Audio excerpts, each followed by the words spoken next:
Nature égale futur. Des algues dans nos villes. 50 à 70% de la masse d'oxygène sur Terre est produite par les algues et les microalgues. Les microalgues sont des micro-organismes qui se développent dans l'eau douce ou l'eau de mer. C'est ce qu'on appelle aussi le phytoplancton. Elles ont la capacité, comme les plantes terrestres, de réaliser la photosynthèse, c'est-à-dire de transformer le CO2 en oxygène et en biomasse. La culture des microalgues est en plein développement. Pourquoi ne pas l'intégrer à nos villes en imaginant des bâtiments beaucoup plus intelligents ? Toutes les 10 à 24 heures, vous allez avoir une division cellulaire et une cellule mère va devenir 2 cellules filles. Et c'est comme ça qu'elles vont se développer, ça va se répéter ad vitam aeternam et croître dans leur milieu de culture.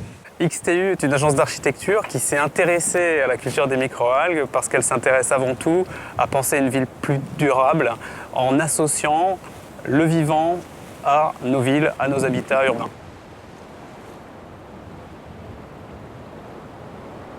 Les façades d'immeubles représentent un potentiel solaire inexploité pour des champs verticaux, finalement, pour de l'agriculture verticale.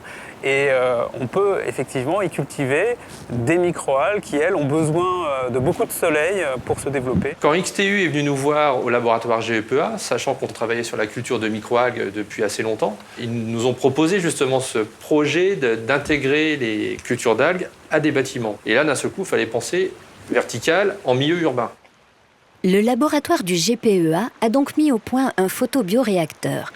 Il s'agit d'une sorte d'aquarium où les microalgues poussent dans une lame d'eau de quelques centimètres d'épaisseur, comprise entre 2 parois de verre.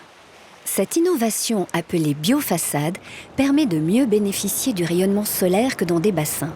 Elle assure une productivité de 2 à 5 fois supérieure.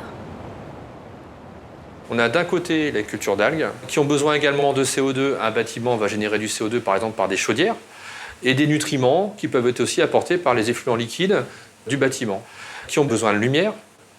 Donc sur les façades, on a la lumière.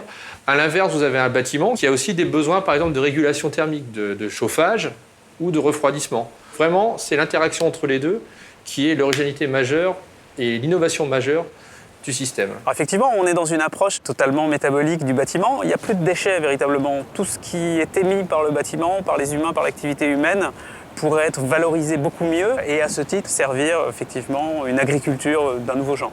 Votre système de culture de microalgues va devenir intéressant pour l'industrie des microalgues par rapport à un système classique. Parce que vous allez pouvoir produire sur toute l'année, grâce à la symbiose thermique, vous allez pouvoir diminuer les consommations énergétiques. On peut imaginer une ville du futur qui devient productive, qui produit une biomasse utile pour la santé, la cosmétique, la nutrition. Ça va être intéressant pour l'alimentation animale, par exemple, mais aussi humaine, en tant que complément alimentaire pour la santé. On va aussi pouvoir en extraire des produits d'intérêt, comme des pigments pour la cosmétique, des antioxydants. Et on va également retrouver à l'intérieur des microalgues des composés qui vont peut-être faire ce qu'on appelle la chimie verte, enfin les molécules de demain qui vont pouvoir remplacer au fur et à mesure la pétrochimie pour faire par exemple des bioplastiques ou des matériaux de ce type-là. Alors on sait que dans le monde, globalement, sur nos bâtiments, 50% des façades ensoleillées ne sont pas valorisées.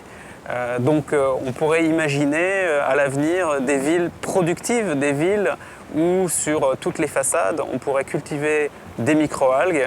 Demain, les immeubles de nos villes ne seront pas tous verts, même si les microalgues sont globalement verts. Les couleurs de ces façades vont être changeantes, vont évoluer même d'un jour sur l'autre en fonction des procédés de culture qu'on va utiliser. Les microalgues sont, dans les océans, l'un des principaux puits de captation du carbone de la planète. Si on développait demain très largement ce système d'algoculture verticale, une biofaçade pourrait capter 3 à 5 fois plus de CO2 que les espaces verts de nos villes.